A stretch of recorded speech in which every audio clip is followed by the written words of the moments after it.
Hello and welcome to my deep dive on essential oils for root chakra healing.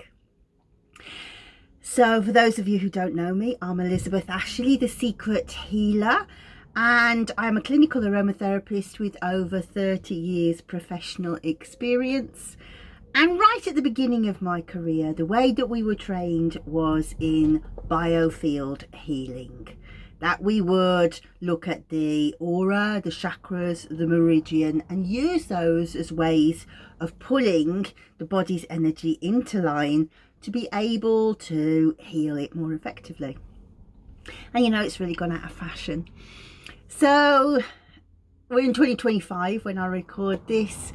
In 2027, it will be 100 years since Charles Ledbetter wrote his work, The Chakras. And if you're not familiar, it was he who made some really strong assertions that the chakras had colours, vibrational colours, and that also the chakras were so closely aligned to the neurological plexuses that they must be in some way related to the nerves. This is coming up to 100 years. And through that time, our learning about the root chakra has increased no end. And what's interesting to me is the oils that we choose don't really change that much. We just go deeper and deeper into the understanding of why these are correct and why they're great. So in this video, I'm going to talk about 3 oils that I use for root chakra healing. I'm currently working on a document called the Sensorium Approach, which really details how to go deeply into the diagnostics of the different chakras and how to bring them into alignment. But also, the Sensorium Approach is about kind of throwing the bookcase at the chakra, of going, right, everything I know about the chakra, the root chakra, I am going to bring together to get the most root chakraist root chakra blend from Root Chakraville. So we've got 2 sort of approaches. We've got one where we look to bring the body into alignment so that the chakras are in harmony, so that we have balance, and also that if we find that something happens that throws the root chakra out of balance, we have protocols in place to go, I really need to fortify that. We might often see, for example, somebody might have an underdeveloped root chakra, and so we would use the Root Chakraville way of doing it to really go, right, I'm going to put as much as I can, pour as much energy into that to sustain it and to help it to grow. I always think that when we're doing this kind of work, it's a bit like saying, well, what are the essential oils for doing the splits? Because what you'll see is, yeah, we can use essential oils that will make you more flexible, that will help you deal with the fact that, oh, the next day it really quite hurts. But unless you're actually doing the flexibility, it's not going to be that useful, right? And also, we don't go from, oh, I have no root chakra energy to, oh, I'm absolutely ecstatically full of root chakra energy in one fell swoop. It just doesn't happen. In the same way that we don't go from there to there, you know, it's gentle working the energy to build it up. So with that in mind, in the Sensorium Approach, I work with 6 essential oils for the root chakra. I'm going to talk in depth about 3 of them today. And that is Myrrh, Vetiver, and also Patchouli. And you might notice that if you've done anything with essential oils before, these are root chakras, but they are also base notes. They are heavy. They take a long time to come out of the bottle. They have a slowness to them. And actually, if you do any research on the frequencies of the chakras, been done with all sorts of radio probes to be able to measure the frequencies. The frequency of the root chakra is the slowest, it is the lowest. It vibrates in red, perhaps because red is a long frequency colour. All of these things kind of lay together. But the energy of the root chakra is slow. We want it to be slow. And quite often we'll talk about how we get grounded when we work with the root chakra. And the reason for that is because the energy comes from our head down, down, down. So we feel more in our body. And this is really important kind of work for people who are particularly starting out on like a process journey, or people who are learning to heal, or people who are doing sort of psychic work. Because what you're doing on all of that time is you're really working with the brow chakra, working with intuition, kind of working at getting downloads. So essentially your energy is here when you're doing that kind of work. And so what happens eventually is everything kind of lifts, and you have that phenomenon of like talking in a way that people just don't understand you anymore. Your concepts are so highfalutin, there's no practicality to them, and you start to kind of sound a little bit out of your head. She says in a very Wolverhampton accent. So root chakra energy says no, we are going down to the roots. Actually, so the Sanskrit name is Muladhara, which means mula is root and adhara is support, as in we are supporting ourselves to feel more anchored. And I kind of love how this relates to essential oils, because if you think about a plant, the reason why it makes secondary metabolites is what we call an essential oil when it's in the plant. The reason why it makes secondary metabolites is because it is rooted, and it can't run away from a caterpillar, and it can't move into the shade if it's too hot, and it can't if there's not enough water, it can't draw that up through its roots. So everything about the essential oils is about, I have got roots and these are a problem to me, right? These are a problem, so therefore I am going to create magic to do it. So I'm going to make my leaves taste bitter so that the caterpillar goes, oh no, I don't like that anymore. Or I'm going to send chemicals down into the soil to say, no, I don't want you to grow that close to me. I want to put my babies there. That's what essential oils are. So it's all about the roots to an essential oil. So the fact that we're going to use these into for Muladhara is beautiful to me. And the most rootiest of all the rooty oils is Vetiver. Now, if you don't know what Vetiver is, it is this huge grass that grows in India, Asia, and it has so many fantastic uses. We call it, we say that it's for phytoremediation in the real world, outside of the chakras.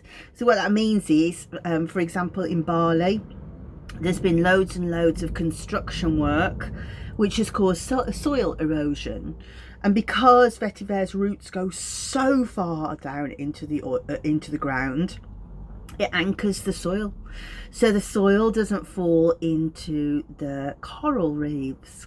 Isn't that beautiful? But also, because it goes so far down, I'll talk about how so far down in a minute, it draws up huge amounts of nutrients. So interestingly, it pulls up heavy metals out of the ground, so it cleans the ground. It also is proven to take up nuclear waste. Now, this confuses me, I have to say. I don't have an answer to this, and I would love to know if somebody has an answer to this. So it's wonderful that the grass takes nuclear waste out of the ground. We dig up the roots. What do we do with nuclear waste in roots? Don't know, somebody else's problem. But anyway, the grass will grow to 8 feet tall. And where roots will normally go outwards, Vetiver's roots go down into the ground. So this is why it's such a good anchor. So this is what the plant knows, right? So I would try very hard not to say we use an essential oil, because I would like to really transmit that we work with the spirit of the plant. And the spirit of Vetiver knows what it is to be anchored. That's what it does. And we were talking earlier about how we pour the oil out of the bottle. It's so heavy. I mean, there's a lovely meme going around Facebook a while ago of a skeleton like going, still waiting. They've died, they've rotted, and they're still waiting. It is so slow. And if you look at it from a point of view of Ayurveda, Vetiver reduces Vata and also reduces Pitta. So Vata dosha is light and flighty and kind of nebulous and clouds and everything sort of drifty, whereas Pitta is hot and active. So what it does is because it reduces those two and there's 3 doshas, it increases Kapha dosha. So Kapha dosha is heavy, it is slow, it is grounded. And if you imagine a Kapha dosha in how they describe it, it's a mix of water and earth. And we really want to get the earth energy going with the root chakra. It's ruled by the earth energy. So if you imagine water and earth, what does that make? It's mud. So imagine trying to walk through mud. You can't be dancing around like a fairy anymore. You are down like a mammoth. Plod. And it's interesting because when you talk about it like that, you think, well, why do I want that? Well, because what we want is the energy of that weight at the root chakra. So where is the root chakra? We haven't talked about that. So it's quite difficult to see on a picture. It's actually at the perineum. So that's the place on a woman that's between the anus and the vagina. That is really fascinating if you can have a look at it. It's like a round with like stars. It's almost like stars where all of the nerves come together. And of course that piece of flesh needs to be able to grow and grow and grow and grow and grow, because we want to get a baby's head out, right? So this has to be elastic. And so if we really want to do root chakra healing with essential oils, what we also need to be aware of is, okay, what other modalities can we use? And yoga says the most important thing that you can do for root chakra healing is to exercise the perineum. So it's not quite the same as doing pelvic floor muscle exercises, but it's damn close, and doing that kind of work also helps with the pelvic floor, the kegels, if you like. So if we use it quite a lot in bee medicine. I'm a bee shaman, a Melissa bee priestess, and one of our exercises is to do a breathing exercise where we breathe in, and once we breathe out, we push the perineum. Wait a minute, no, other way around. As we breathe in, we push the perineum down. As we breathe out, we pull the perineum up. And oh my goodness, it takes some work. And I can remember saying to my teacher, I managed 6 rotations. And she was like, well done, well done. The bee mistress can do 144 rotations of 6. I'm like, what? So I have never achieved this. But I kind of lost motivation then. But if you imagine that we are going to breathe out, pull the perineum up, breathe in, push the perineum down. Now, of course, we're going to put the oils down there, right? So there's some really great places to use your essential oils for the root chakra. And as I say, I'll go into the other oils in a moment, but where do we use them? Well, so first of all, we would put them on the coccyx, that bone that comes down at the base of the spine, kind of in your bottom, but not quite. And I find this so lovely. I fell down the stairs when I was about 9, playing the recorder, coming down the stairs. You can imagine what my mother went up the wall. But I really hurt my coccyx, and so that's really quite traumatized over time. So just massaging it in an anti-clockwise manner just feels lovely, absolutely lovely, very, very grounding. Also, really, I would say put it on the perineum. What's fascinating is as you do the exercises with the essential oils, you will feel that tingling really quite quickly. The activation is fast because what we're doing is we're bringing 2 modalities together. The perineum exercises, we call it the secret in bee medicine. This rose and star, we call it, rather than the chakra, the root chakra, is the woman's secret. It's the secret to her power. It's how she gets her Kundalini to rise. So we would massage again counterclockwise onto the perineum. Also, lift the hair, go up the spine, up the vertebrae until you reach the skull, and you'll find, oh, there's a dent there. Absolutely fantastic place to put essential oils because they have such a fast route to the brain. And so these are our main places to use essential oils for the root chakra. Vetiver we're going to use to get our roots down, to feel more grounded.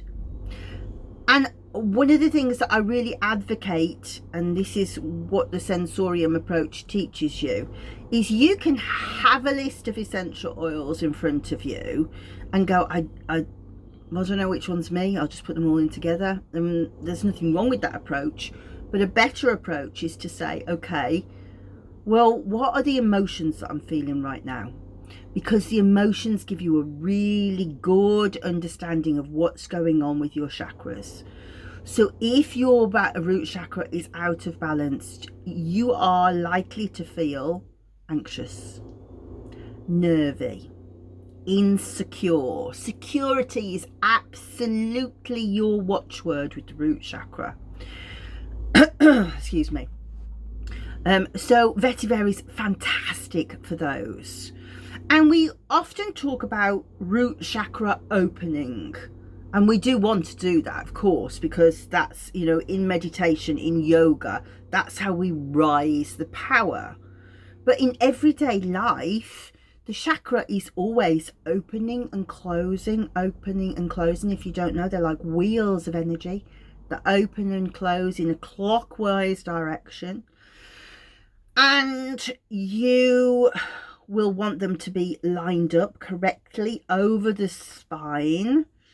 And if they are opening and closing correctly, then we have a nice set of balanced energy.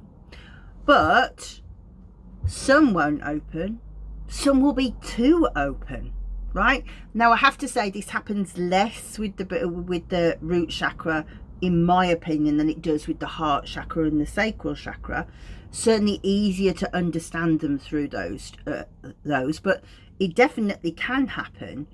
So if you imagine that the energy from the root chakra accumulates within the first 7 years of life. So a good reference to look at that would be, and Anodia Judith, she writes a lot about that. And so if you think about what happens in the first 7 years of your life, this is when we learn how to be dependent, then independent, right? it's also, and really important, it's when we learn this is part of me, this is not part of me, and I have to let it go. And on the most practical level, that is potty training, right? So if somebody has had a terrible time potty training, and maybe mum and dad have really gone on, oh, you know, don't do that on the floor, and you've got completely psyched up, what you'll tend to have is somebody who is quite anal retentive. So being anal retentive, being very detail oriented, being really quite controlling and possessive, if you look at that from a diagnostic point of view with the root chakra and root chakra healing, then that is an overdeveloped root chakra. So we talk about root chakra opening. Of course we want it. We want it to be opening and closing and opening and closing, but we want to be able to get it to be right size, right shape, right efficacy. So one of the things that you'll quite often see with somebody who has a really overactive root chakra is they are controlling, and they are obsessed by their resources. Remember that the root chakra is about security. It's about what happens within this world and actually in the material world. So your house, your car, and having enough money, having enough food to eat, very, very important. So somebody who has got that really tacked down, and think about anal retentive, think about how the gluteal muscles become so tight. And right, do it as you're watching, tighten your gluteals. Think, oh, what does that do to my perineum? I can feel it. Oh my goodness, that's not good. It's not good. Relax it, right? So this sensation of control over money, over resources, Vetiver will help you with the anxiety, but a better one to really kind of help relax that down, to bring it a little bit calmer. Myrrh. Myrrh is fantastic for anything to do with material wealth. And it's interesting because when we look at it from a different viewpoint, we're looking at it from the chakras now, but if we looked at it from a goddess point of view, and particularly in Egypt, they said that it's the female goddess, and the female goddess that we tend to look through is Venus, and it's ruled by Venus and the moon. So it rules emotions, and Venus is beauty, but it's also money and resources. So Vetiver is really good if you are too much invested in money, right?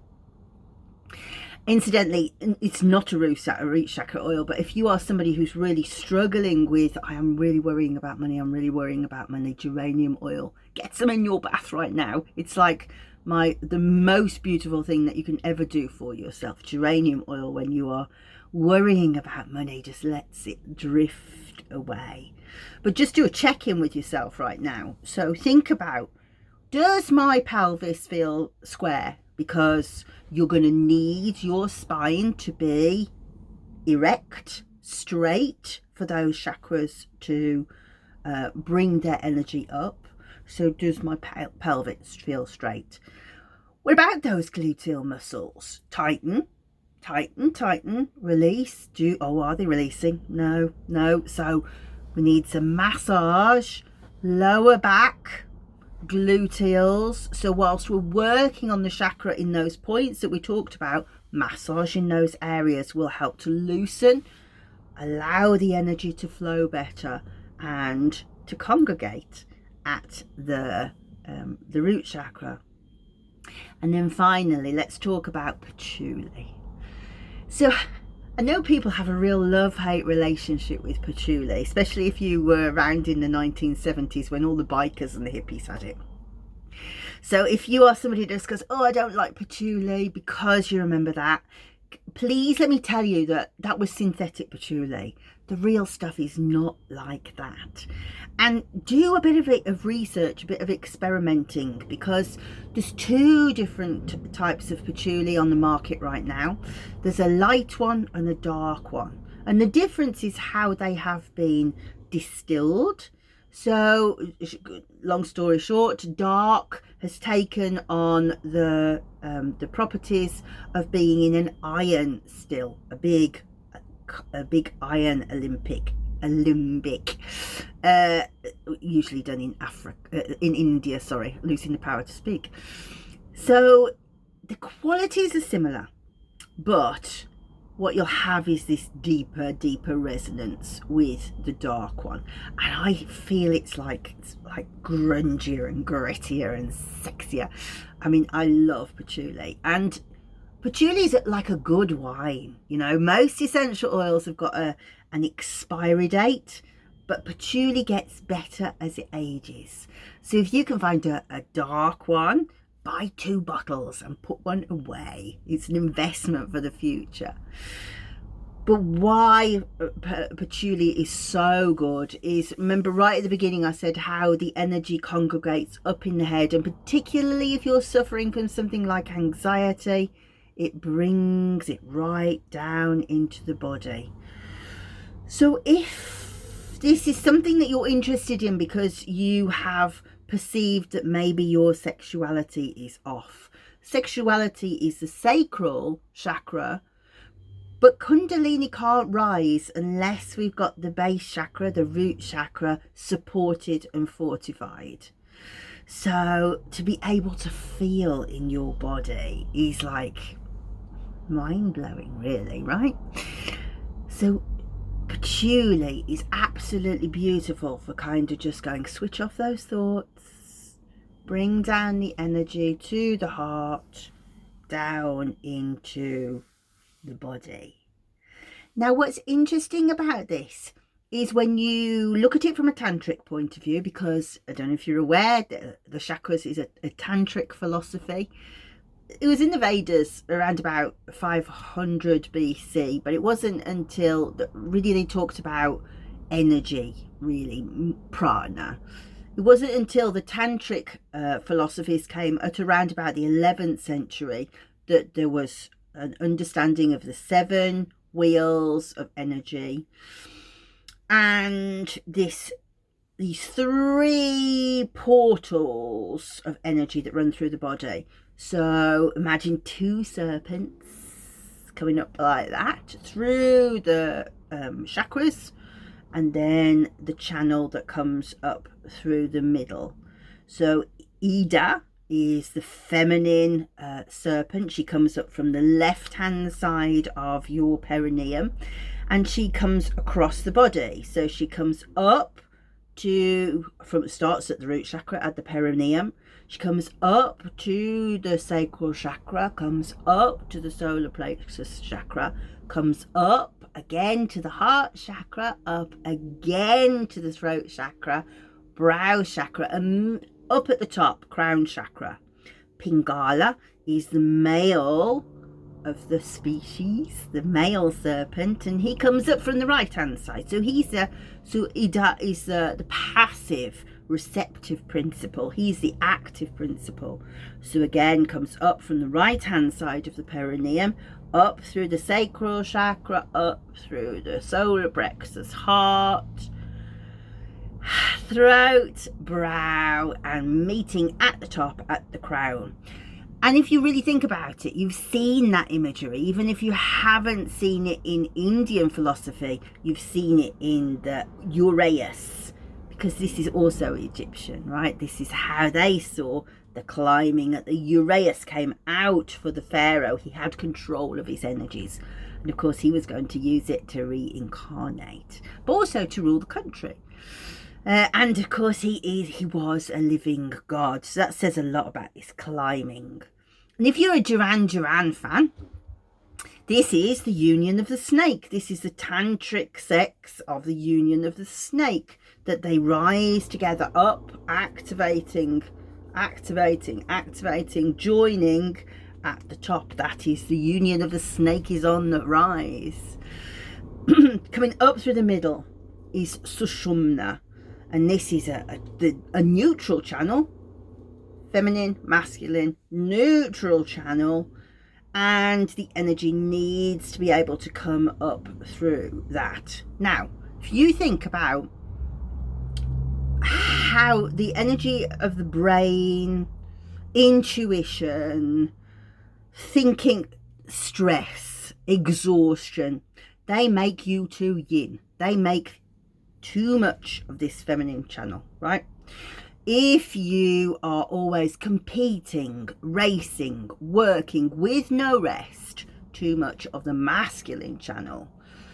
Easy to understand if you are a knitter, right? I always think that if you start knitting, and I never get the tension right, so this is why I think of it that way, but if you think about how much tension you get on one needle, what happens? It ruckles up. The tension makes it tight. It's no longer a smooth line. That's what happens. It ruckles up to one side and the energy cannot climb up through Sushumna, so the Kundalini cannot climb. So in this tantric philosophy, we have to have open and close and open and close and open and close. But also, we talk about how Kundalini rises. But also, we should be thinking about what comes down. Now, this actually is Egyptian Sekhem, but also this is tantric, that we raise up and we bring down. And if you look at Muladhara, the actual symbol of it and the petals, and you really sort of read into the philosophy around it, it's ruled by the god Indra. And Indra, interestingly, holds a blue lotus. So for a long time I was like, blue lotus, root chakra, makes no sense to me, absolutely make no sense to me. But then I was like, no, blue lotus is up here. This is about bringing down. And if you imagine that the root chakras, sorry, the base chakras, try again, the bottom three chakras are your internal world, right? So very much about your physical body, about your desires, about your, woo, got a butterfly, and about your identity. They meet at the heart chakra with the outer world. So intuition from outside, how we process information from outside, how we speak our truth. So this inner world and this outer world meet at the heart chakra, which is why patchouli is so important, because we cannot have the energy right up here. We will never be able to anchor down the Kundalini to be able to meet here. And as I say, this is Egyptian Sekhem. This is how they did their healing, that they would join in the middle, and people would be buried with a green scarab on their heart to show where that energy center had met. So you have to excuse me, I do have a very, very large moth who's keeping me fluttering around my head. I'm sure that means something, except it's just creepy. He's probably, I bet he's like a bee larvae moth. They go in and eat the bee larvae. Don't know why he's in the shed. Anyway, off topic. So yes, so the 3 oils I would recommend for your root chakra, as I say, I have 3 more, but you're gonna have to read the document for that, would be Vetiver, to really help you feel in your body, feel grounded, reduce anxiety, to calm down your thoughts. Use Myrrh to really release if you have too strong a hold on your root chakra. So if you are being controlling about money, if you are overly concerned about resources, about possessing, you're not very good at letting other people do their own thing, that you are overly controlling, all of those would fall under Myrrh. And to feel like you are in your body in a way that will allow Kundalini to come up and consciousness to come down, to meet at the heart chakra, patchouli. So there's a lot of information there. And we can go much deeper than that. So within my work, which I shall be releasing around about mid-September time, what I've done is I've sectioned down, so we've got 40 questions on every single chakra. You'll have 6 different oils to choose from, and as you go down and every answer should be a yes or no, and if you've answered yes to it, I've gone, so this oil. You answered yes to this question, this one. So wait a minute, I can tell you some of the root chakra questions. So, scrolling. Do you often feel unsafe when nothing is wrong? Well, if the answer to that is yes, we could go Vetiver, we could go Patchouli, or we could go 2 of the other oils. Do you feel like something bad might happen at any moment? Now that's a definite Vetiver oil. Do you feel disconnected from your body? Patchouli. Do you feel like you're floating and not fully here? Patchouli. Vetiver. Do you feel like you don't really belong in your family or your community? Myrrh. Do you feel like you're do you avoid dealing with practical matters like money or paperwork? And again, we've got the 2 ends of the spectrum. We have this over controlling of money, but also I don't even want to go there with money. Myrrh as well. So 40 different questions that you can go through, and they'll give you specifics of how to use those different oils. So also it's interesting to think about the work of Patricia Davis, who was one of the pioneers in subtle aromatherapy, and she says when we're using subtle aromatherapy, the more dilute we go, the more effective it is for tapping into the spiritual aspects of the essential oils. So we really use quite small amounts of oil. We can use combinations of oil, but we would use very, very dilute ones. Now, within the Sensorium Approach, I've got several different ways of actually working out exactly which dilution we're going to use. But for this, I would say to you, use 1/15 of a drop. So that sounds really, really complicated to do. It's very simple to do. So what we would say is we're going to get 14 drops of a carrier oil. Olive oil is fine. Olive oil would be what would have been used in the Mediterranean or in days of old, in the Greek temples, in the Egyptian temples. 14 drops, just 1 drop of your essential oil. Yeah. Or we can say, right, we're going to go a teaspoon of carrier oil. A teaspoon is around about 100 drops. So then we can say, right, if we put 1 drop in and then use 1 drop of that, we're going 1/100th of a drop. So if we put 2 drops in and use 1 drop of that, that's a 50th of a drop. If we put 4 drops in and then use 1 drop of that, it's a 25th of a drop. And so we can work that way to kind of go more and more dilute. So remember that essential oils don't really have side effects. They have many main effects. So what we kind of want to do is to take it out of the physical body, so it's getting less and less likely that it affects the physical body, but it's going to affect the emotions and the spiritual body. Well, let's talk a little bit about safety though, because no matter how dilute you're going, I still don't want you to use myrrh essential oil if you are pregnant. You shouldn't really be touching myrrh essential oil until you're at least 37 weeks pregnant. It's absolutely fantastic in labour. It's absolutely beautiful in labour because it really kind of tonifies the uterus to strengthen contractions. We don't want that earlier on.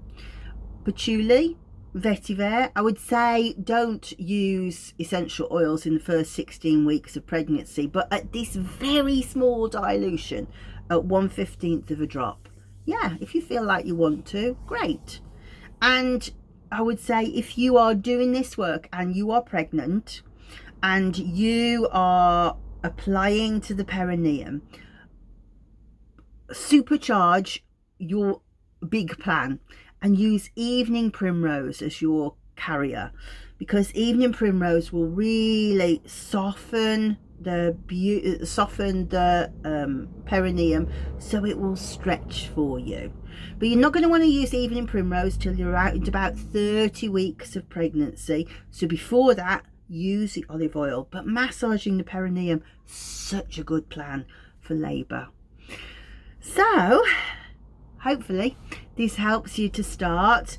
I'm going to put a link in the description that helps you to sign up to my newsletter that will tell you all about my plans for the next 2 years of putting together a huge array of spiritual works, including this chakra work, but also work with the aura and also with nature spirits and nymphs, because they have an energetic profile too. So put your sign up to the newsletter, and then as soon as Sensorium Approach goes on sale, you can have a sneak preview and get access. In the meantime, join me next week and we'll be talking about the sacral chakra wheels.